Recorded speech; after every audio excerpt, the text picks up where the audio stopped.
जिघ्रच्छा परमा रोगा संखारा परमा दुखा एवं यन्त्वा यथा भूतं निब्बाणं परमं सुखम।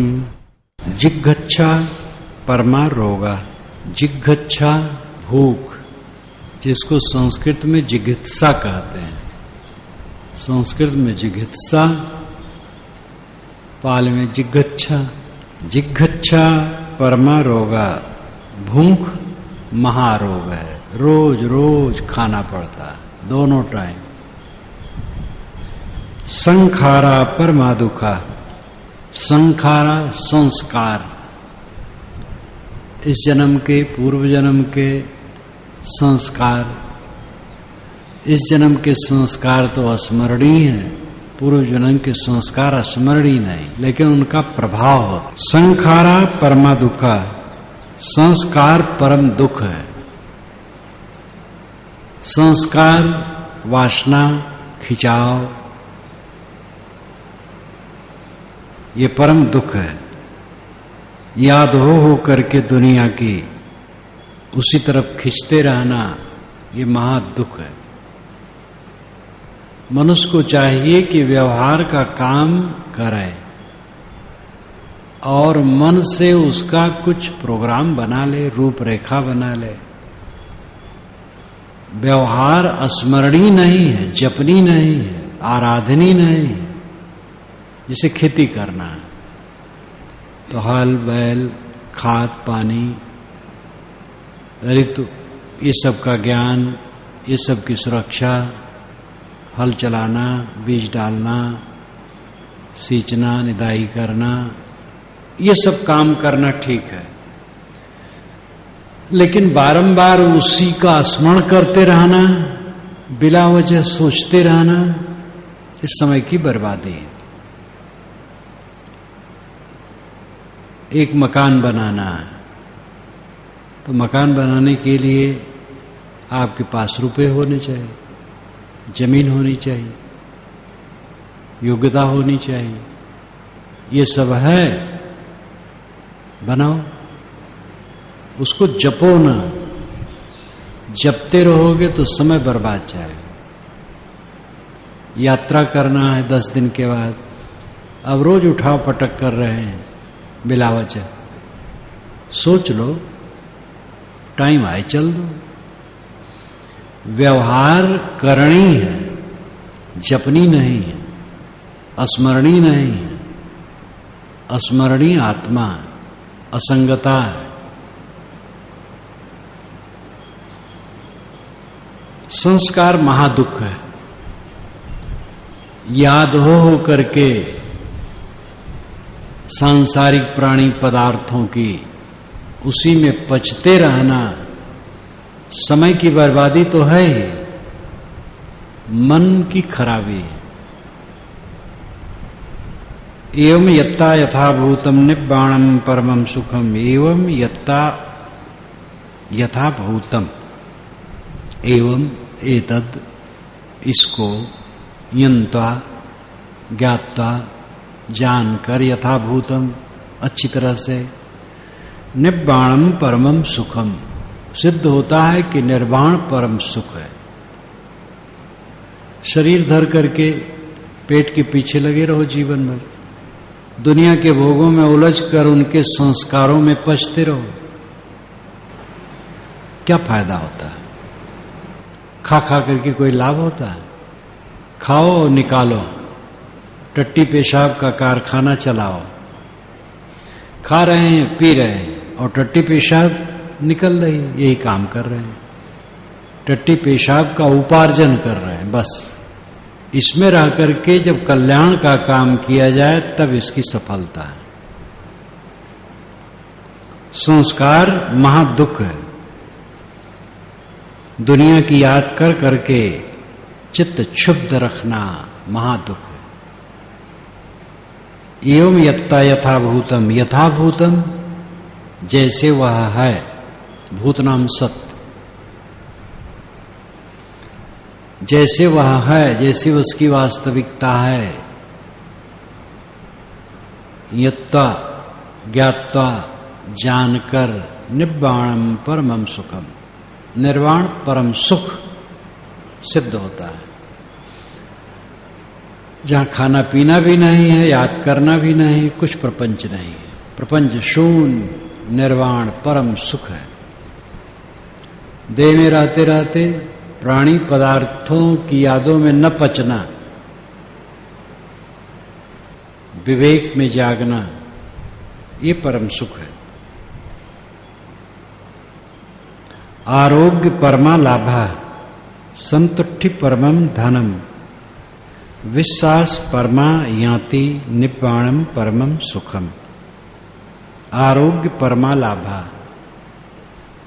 शरीर का निरोग होना परम लाभ है। प्रारब्धवशात कुछ रोग आ जाता है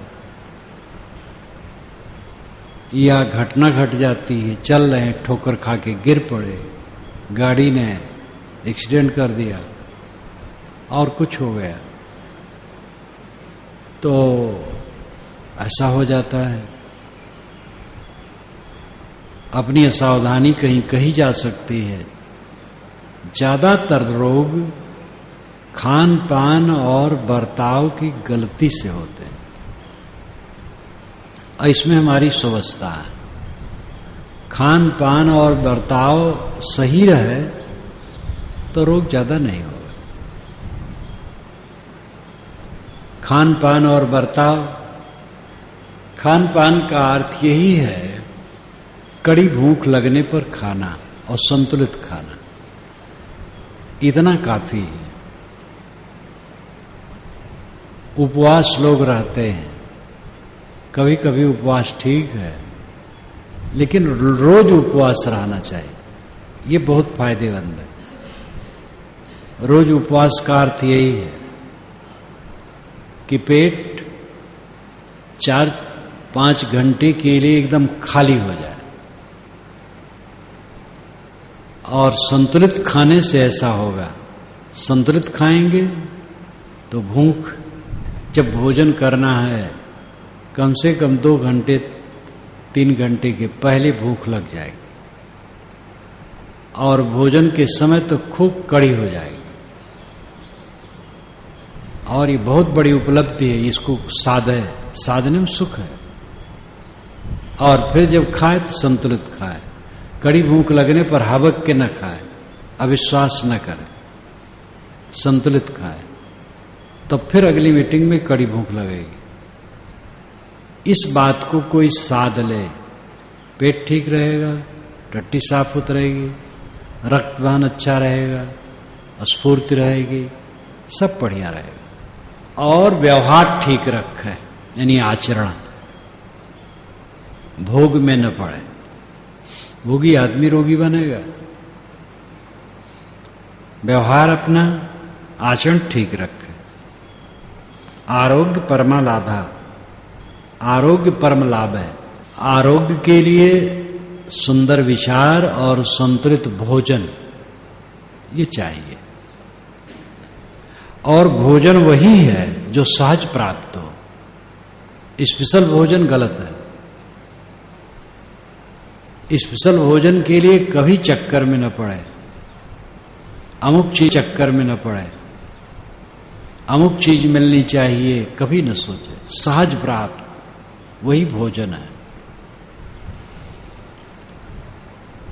तो इससे निरोग शरीर रहेगा।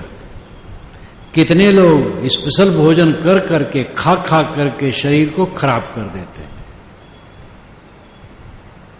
संतुष्टि परमम धनम, संतुष्टि परमम धर्म, परमम धनम, परम धन है संतोष। गोधन, गजधन, वाजधन और रतन धन खान, जब आवे संतोष धन, सब धन धूर समान। संतोष के बिना कोई सुखी हो ही नहीं सकता। संतुष्टिम परमम धनम, संतुष्टि परमम धर्म, विश्वास परमा याति, याति जाति, बंधु भाई। विश्वास परम बंधु है, बहुत बड़ा भाई है। अपने पास जो रहने वाले उनमें विश्वास करना चाहिए, और व्यवहार में अविश्वास उत्पन्न होने लगता है। हम दूसरे को समझ नहीं पाते हैं और उसको दोषी मान लेते हैं, इसलिए विश्वास उत्पन्न होता है। किसी को दोषी मानने के पहले समझने की चेष्टा करनी चाहिए, अविश्वास न करें। हिदायत करना, समझाना ये ठीक है, लेकिन अविश्वास करने से तो व्यवहार रूपी भवन की नींव ही खिसक जाती है। पत्नी पर, पति पर, पुत्र पर, भाई पर, माता पर, पिता पर। एक व्यक्ति तो अपनी पत्नी पर इतना विश्वास करता था, अभी भी करता होगा पता नहीं, उसकी लड़की, उसके लड़के रो के हमसे कहे कि साहब हमारी माता बिल्कुल निष्पाप निर्मल है, लेकिन पिता अत्यंत अविश्वासी। बुलाया, समझाया, और लड़के जवान जवान है, लड़कियां जवान जवान है, लेकिन अब पिता का बहम। एक का लड़का बड़ा अविश्वासी अपने पिता के लिए। तो ये सब अविश्वास जब होता है तो व्यवहार रूपी भवन की नींव खिसक जाती। विश्वास करो साथियों पर, त्रुटियां हो जाए संभालो, सुधारो। जो अब जैसे ये समाज है, अब इस समाज में जो समझते हमारा कल्याण है, समर्पित भावना है, तो वे धीरे धीरे सुधरेंगे। जिनका यह है कि यहां रहने से कल्याण नहीं, वो रह भी नहीं पाते, तो चला भी जाते हैं, और रहें तो उनको रहना गलत है, चला जाना चाहिए। जिनको यह है कि यहां रहने से लाभ है, वो सुधरेंगे। अब लाभ है ऐसा मान लें तो तुरंत एकदम जीवन मुक्त हो जाएंगे। त्रुटियां तो रहती हैं, छोटी छोटी बातों में कहीं भूल चूक हो जाती, उसको लेकर के उस पर अविश्वास न करें, सुधारने रास्ता दिखाए। एक बैग कोई जीवन मुक्त नहीं होता, अभ्यास करते करते होता है। इसलिए उस व्यक्ति को भी अपने पर विश्वास नहीं करना चाहिए कि मैं नहीं सुधरूंगा, और दूसरे लोगों को भी उस पर विश्वास नहीं करना चाहिए कि नहीं सुधरेगा। बस जब उसका विश्वास उठ जाएगा तब पतन हो जाएगा उसका। इस समाज में हमारा हित नहीं, जब ये हो जाएगा तब फिर पतन हो जाएगा। उसका विश्वास है तो धीरे धीरे सुधरेगा, और दूसरों को भी चाहिए उसके लिए हमदर्दी रखें, अविश्वास न करें, मोह न करें। अब बहुत मोह कर डाले, बिल्कुल बेकार की बात। मोह कुछ भी न करो और अविश्वास भी न करो, बस बढ़िया रहेगा।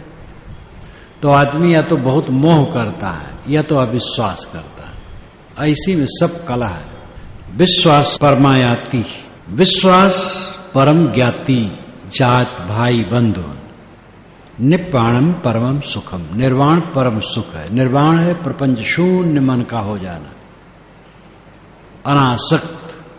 कुछ यहां हमारा नहीं है, कुछ भी नहीं, कोई उद्देश्य नहीं रहा संसार के लिए, बस अपने में मगन। ये निर्वाण है, ये परम सुख है। आरोग्य परमालाभा, संतुष्टि परमम धर्म, विश्वास परमायाति, निब्बाणम परमम सुखम। पविवेक रसम पीत्वा रसम उपसमस्य च, निद्रो होति निप्पापो धम्म पीत रसम पीवम। पविवेक रसम पीत्वा, प्रविवेक, पविवेक संस्कृत में हो जाएगा प्रविवेक, यानी पूर्ण विवेक। प्रविशेषण, पूर्ण विवेक का रस जो पीता है। पाली भाषा के अनुसार विवेक का अर्थ है एकांत, संस्कृत भाषा के अनुसार विवेक का अर्थ है आत्मा अनात्मा को अलग समझना। लेकिन असली एकांत वही है जब पदार्थों से जब आत्मा को अलग पूर्ण रूप से समझ लिया, वही एकांत है, अकेला हो गया। देह से एकांत मात्र काम नहीं देता।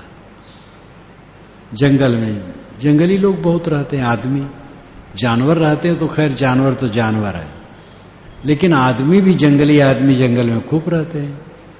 तो उनको एकांत का कोई लाभ थोड़े होता। कामी एकांत में जाए तो कामातुर होगा। विवेक पविवेक रसम पीत्वा, प्रविवेक रसम पीत्वा, पूर्ण विवेक का रस जो पीता है। पूर्ण विवेक अपने आप को असंग कर लेना, देह संबंधी प्राणी पदार्थों से अपने आप को अलग कर लेना, ये विवेक रस पीना। रसम उपशमस्य च, और उपशम का भी रस पीता है। उपशम का मतलब है राग द्वेष की निवृत्ति, चित्त की पूर्ण शांति, चित्त की पूर्ण शांति का रस पीता है, शांति का रस पीता है। और धम्म पीति रसम पीवम, पीवम धर्म प्रीत के रस को पीता है, धर्म प्रेम के रस को पीता है। धर्म प्रेम का रस क्या है? अपने पर संयम, दूसरे के लिए शील का बर्ताव, ये धर्म प्रेम का रस है। सदैव अपने पर संयम करता है, अपने को कभी क्षमा नहीं करता है, अपनी त्रुटियों को देखता है और संभालता है अपने को, और दूसरे के लिए जितना बन सके हमदर्दी का बर्ताव करता है। ये धर्म प्रीत रस पीना है। तब क्या होता है? निद्रो होत निपापो, वो निर्भय और निष्पाप हो जाता है, उसमें भय नहीं रह जाता, क्योंकि पाप नहीं रह जाता। इन बातों पर ध्यान देना चाहिए। जो मनुष्य विवेक का रस पीता है, अपनी आत्मा की असंगता का बोध प्राप्त करता है। उपशमस्य च, उपशम का रस पीता है, शांति का रस पीता है, और शांति के लिए राग द्वेष से रहित होना जरूरी है। और धम्म पीत रसम पीत्वा, धर्म प्रीत के रस को पीता है, अपने आचरण की सदैव निगरानी रखता है, और ये ध्यान रखता है कि मेरे द्वारा किसी को तकलीफ न हो, मेरे मन द्वारा, वाणी द्वारा, कर्म द्वारा किसी को तकलीफ न हो, ये ध्यान रखता है। ये धर्म प्रीत का रस पीना है।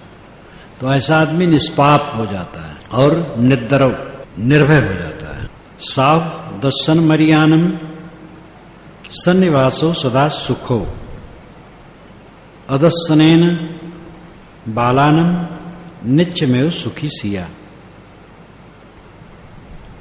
साहु दर्शन मरियानम, दर्शन मरियानम, दर्शन आर्याणाम, आर्यों का दर्शन साहु, साधु अच्छा है। आर्य दर्शन बहुत अच्छा है। आधुनिक बौद्ध लोग आर्यों को गाली देने में लगे रहते हैं, डटे रहते हैं, और जिसकी शरण में गए हैं वह कहते हैं साहु दर्शन मरियानम, आर्यों का दर्शन करना उत्तम है। तो जो आर्यों को गाली देने में डटे रहते हैं वो आर्य एक समूह को मानते हैं, लेकिन आर्य का अर्थ है उत्तम। कृतेन ही भवेद आर्यो न धनेन न विद्या। आचरण से आदमी आर्य होता है, धन विद्या से नहीं। बस होता है सोतापन, सगतगामी, अनागामी लक्षण वाला व्यक्ति आर्य कहलाता है बौद्ध विचार से। श्रोतापन जिसका है, जो इस कल्याण की धारा में पड़ गया, निकल नहीं सकता, श्रोतापत्ति अवस्था उसकी, यानी समर्पित हो गया है आध्यात्मिक साधना में। और सकतगामी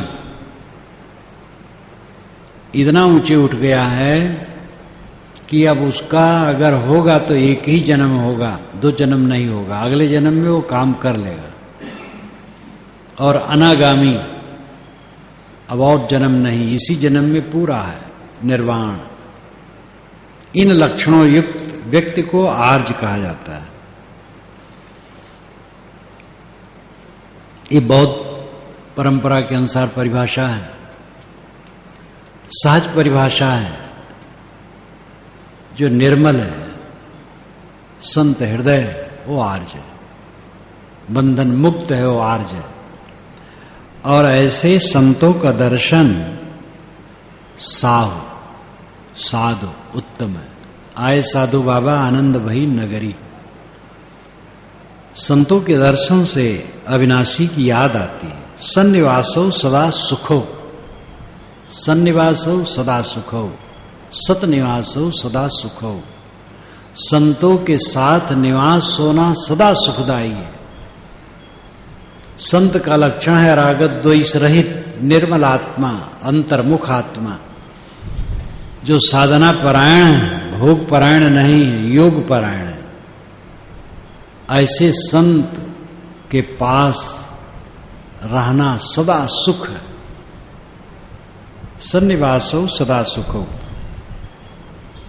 लेकिन अदस्सनेन बालानम नित्यमेव सुखी सिया। मूर्खों का सामना न पड़ना सदैव सुखदायी है। मूर्ख का सामना बड़ा महाझंझट। संत को भी अगर मूर्ख मिले तो संत को कोई लाभ थोड़े है। झंझट सहना पड़ेगा, वो प्रतिक्रिया में नहीं पड़ेंगे, लेकिन उपाधि तो सहना पड़ेगा। इसलिए मूर्ख आदमी का सामना न पड़ना सदैव सुखदायी है। मूर्ख का लक्षण क्या है?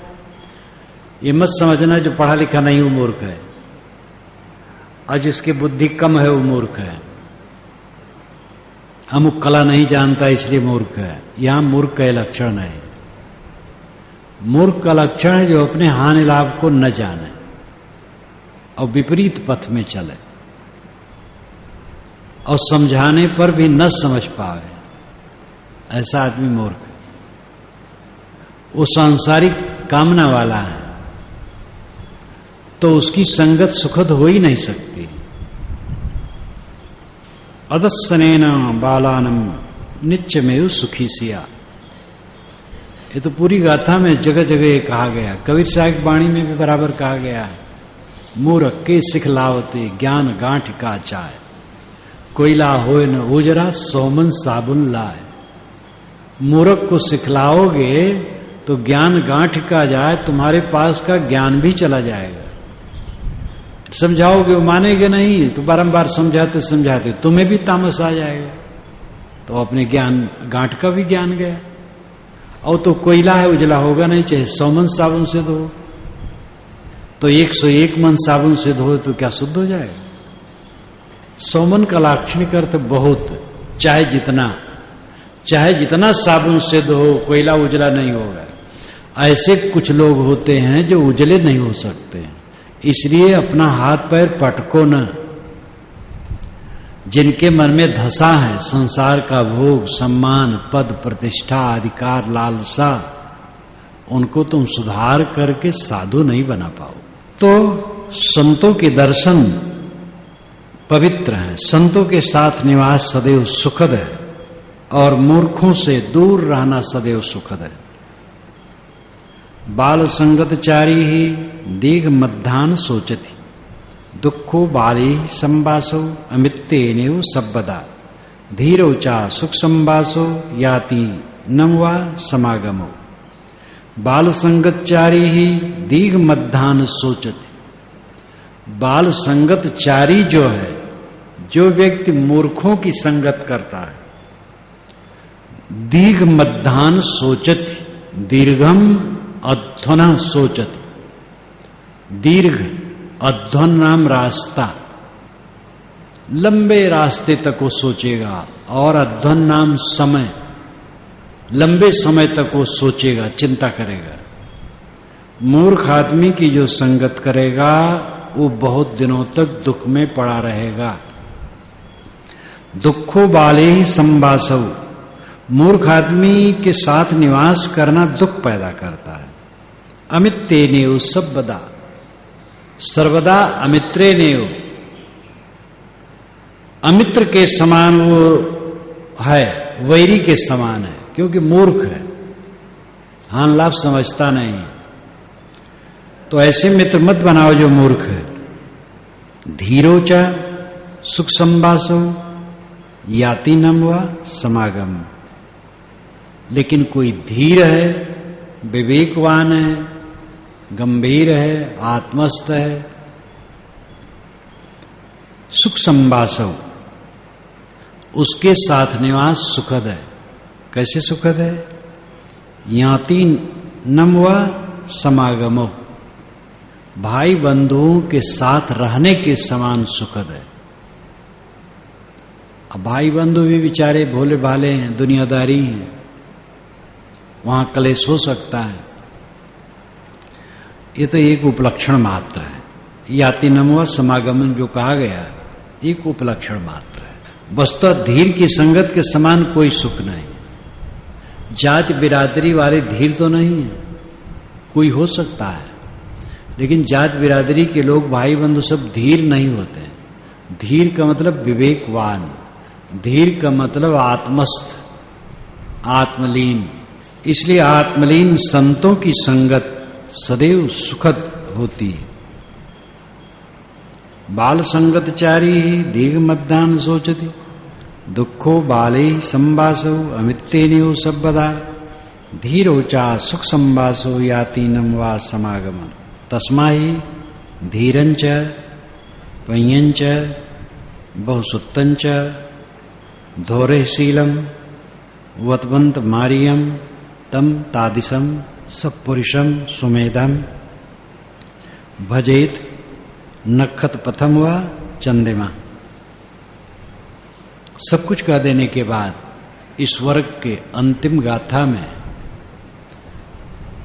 पूज्य तथागत कहते हैं तस्मा ही, इसलिए धीरंच, जो धीरवान पुरुष है, विवेकवान पुरुष है, आत्मरत पुरुष है, पय्यंच पय्यंच प्रज्ञावान है, विवेकवान है, अंतर्दृष्टि वाले हैं, समझदार है, बहुसुतंच बहुसुप्तंच बहुश्रुत संपन्न ज्ञानी है, हर बात जो कल्याण की है अच्छी तरह से समझते हैं।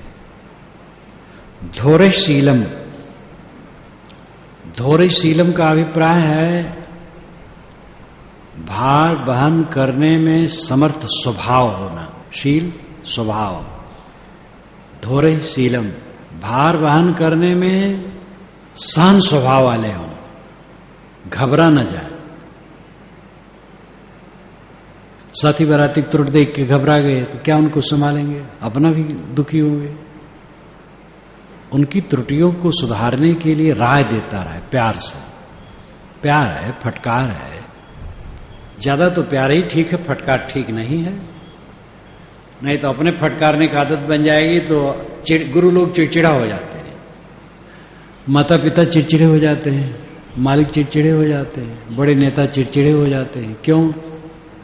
क्योंकि अब अनुगामी हर प्रकार के होते हैं, तो डांटते फटकारते चिड़चिड़े हो जाते हैं, तो दूसरे को सुधारने में अपने बिगाड़ कर लेते हैं। इसलिए प्यार ही ठीक है, फटकार ठीक नहीं। अब 20 बार कोई प्यार करे, एक बार फटकार दे तो कोई बात नहीं। फटकारने कहीं स्वभाव बन गया तो गड़बड़ हो गया। धोरेशीलम शब्द बहुत गंभीर है, भार वहन करने में समर्थ स्वभाव। खूब गंभीरता से मुझे इस प्रसंग में याद आती है, मैं अयोध्या से दक्षिण भरतकुंड के पास भदरसा बाजार में था। आज से 30-35 वर्ष पुरानी घटना होगी। तो एक घर में था, वहां से सुबह फैजाबाद जाना था और गृहपति भी साथ जाने वाले थे। कई लड़के थे, कोई 8 बरस का, कोई 10 बरस का, कोई 12 बरस का, कोई 16 बरस का। संपन्न घर था। माता खिला रही थी, किसी कपड़े पहना रही थी, को चिल्लाए, उससे चिल्लाए, उससे लड़े, और उसको लगे मानो कुछ हो नहीं रहा। शाम उसको खाना दे रही है, उसको कपड़ा पहना रही है, उसका मुंह पोंछ रही है।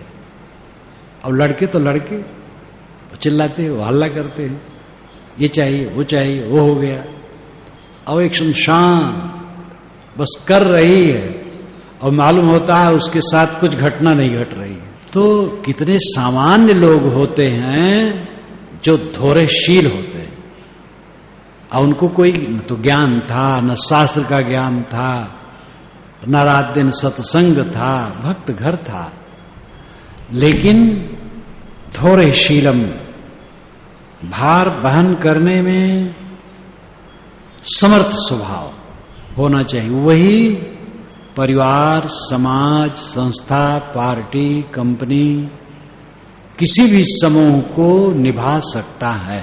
और थोड़े में घबरा गया साथियों से, वहां धड़ पड़ करने लगा, क्या कर सकता। ये तो कई बार कहा कि कोई तुरंत सुधर नहीं जाता। शायद अब यहां तो सुधारने का खाली काम है, ये कई काम है सुधारने के लिए सब आते हैं, लेकिन सब तुरंत जीवन मुक्त हो जाएंगे।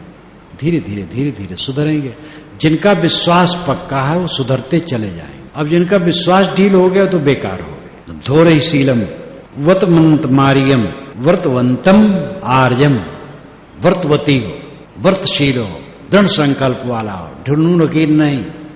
आज कुछ सोचा, कल कुछ सोचा, क्षण क्षण में मन इधर उधर ऐसा नहीं, पक्का निर्णय कर लिया और मजबूत संकल्प ले लिया। वर्तवंतम व्रतवंतम, और आर्यम, आर्य है, उच्च विचार का है, उच्च रहनी का है। सुमेधम, बुद्धि अच्छी है, संतुलित बुद्धि है, घबराने वाली बुद्धि नहीं है। तम तादिशम सत्पुरुषम, तम ऐसे संत पुरुष की, तादिशम या इस ढंग के और कोई हो उनकी, सत्पुरुषम भजेत, भजो नाम सेवा करो, संगत करो। कैसे? नक्षत्र पथम व चंद्रमा, जैसे चंद्रमा नक्षत्र पथ में चलता है, वो झाड़ी झंखार में नहीं चलता, कहीं दिहारे में नहीं चलता, नक्षत्र पथ में चलता। नक्षत्र सब चमकते रहते हैं, तारे, वो चमकते तारों के पथ में चलता है चंद्रमा। तुम कल्याण चाहते हो तो ऐसे संतों के बीच में रहो। अहंकार करोगे हम तो स्वयं संत हैं, और संतों की संगत छोड़ दोगे, धीरे धीरे पतन हो जाएगा। तस्माहि धीरंचा पय्यंचा बहुसुत्तंचा धैर्यशीलम वतवंतम मारियम तम तादिशम सत्पुरुषम सुमेधम भजेद नक्षत्र पथम व चंद्रमा। इसलिए धैर्यवान,